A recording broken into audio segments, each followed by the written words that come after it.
Hi everyone. Happy Saturday. I'm really honored to be here in this group. Everyone's so impressive already, and I'm just honored to be in this space.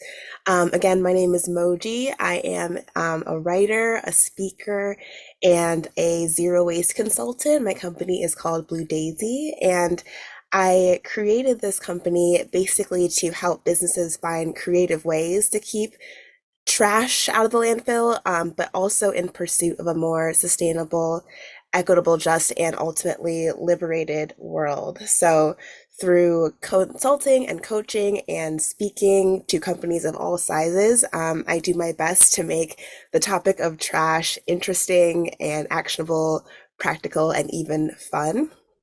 My vision is a waste-free world. And more specifically, I am looking to answer lots of questions, but I would say two of my kind of central questions are what needs to happen to shift our culture away from one that has a pattern of overconsumption to one that deeply understands its relationship with the land and life around us, and also what might we need to create in order to facilitate that shift. So I think about that a lot.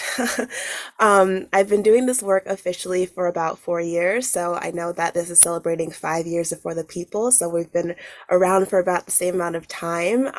But I like to remind myself that I've been doing this work essentially my whole life. As a kid, I'm originally from the Midwest, but now I live on unceded Duwamish land in Seattle. But when I was a kid, zero waste and sustainability looked like taking my aluminum cans and glass bottles back to the grocery store because you got 10 cents to recycle them. It looked like my hand-me-down clothes coming from my mother and then me giving my clothes to my younger sister. It looked like only buying what we needed because, we were on a budget and just trying to be frugal. And so sustainability has always been embedded in my life. And I try to bring those personal experiences from my family, but also from my culture, we're Nigerian American, into the work that I do. I have a love-hate relationship with the term zero waste. It's polarizing in either that it turns you really on or turns you really off. But I like to remember or at least frame it as a loving reminder that what we choose to dispose of tells us what we value. And in seeing what we value or what we don't value, it really helps us see how we're trying to build a sustainable society that reflects our values. And so I try my best to pay attention to what we describe as disposable or doesn't have as much value as other things. In my work as a zero waste consultant now, the work looks different day to day. There's really no 2 days that look the same because my work really depends on who I'm working with. Sometimes it might look like translating some of the really confusing and technical knowledge that is part of how to recycle properly, depending on where you live. Sometimes it looks like people inviting me to their companies to dig through the trash and help them understand if they're sorting things correctly and how they can change what they're doing back from their purchasing decisions. Sometimes it looks like me just visiting local businesses. I work with Seattle Public Utilities to offer resources to local businesses that are usually free. And so helping them understand what's available to them so that they're able to grow their sustainability practices. And other times it looks like me supporting more regional efforts. Like was mentioned in my bio, I'm on the board of Zero Waste Washington, which drives policy in the state around zero waste. I'm also on a community panel through a King County initiative called RePlus that looks to go beyond recycling to repair, to reimagining how we engage with waste. I'm on the governance board for a group called Next Cycle Washington, that is kind of an accelerator to provide funding and resources for zero waste and circular economy initiatives, not just businesses, but just project ideas. So helping to get funding in the hands of people who want to create these solutions.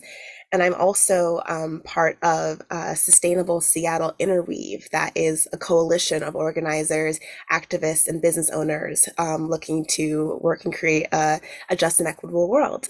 So those are the more formal ways I'm involved, but there are also more informal ways of doing mutual aid through a group called Soup is Love, where we created soup. We made soup for a lot of the encampments around the city. Specifically, I was working on Ballard Commons before it was swept last year.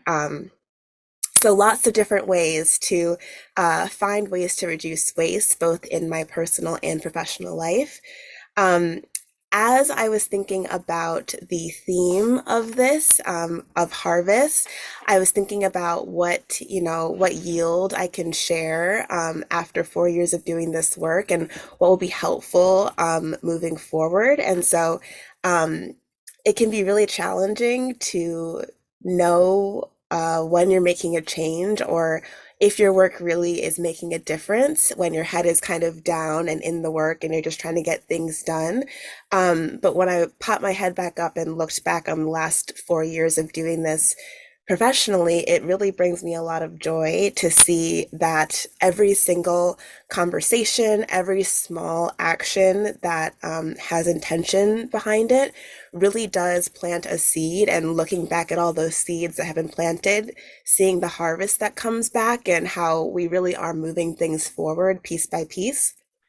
And also thinking about how my work focuses on zero waste, and that's just one small piece of the work that needs to be done. And so looking around and learning from and working with other folks who have very different areas of expertise and areas of focus, but seeing how our work is very much dependent on one another, and making sure to stay engaged in that has been really key into feeling like things are moving forward and at least progressing in some sort of way. Another critical thing I wanted to share about what I've learned in doing my work is the importance of meeting folks where they are before attempting to change things, asking what options already exist or have existed in the past before trying to implement new things, and being really humble about not knowing what you don't know potentially.